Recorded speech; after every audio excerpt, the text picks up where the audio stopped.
ঈদের আনন্দের জন্য যারা ঢাকা থেকে এবং তাদের কর্মস্থল থেকে বাড়িতে ফিরে তারা যাতে নিরাপদে এবং নির্বিঘ্নে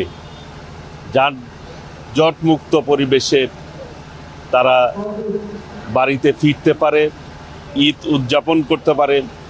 সেই ব্যাপারে অবশ্যই এইবারও আমাদের প্রস্তুতি রয়েছে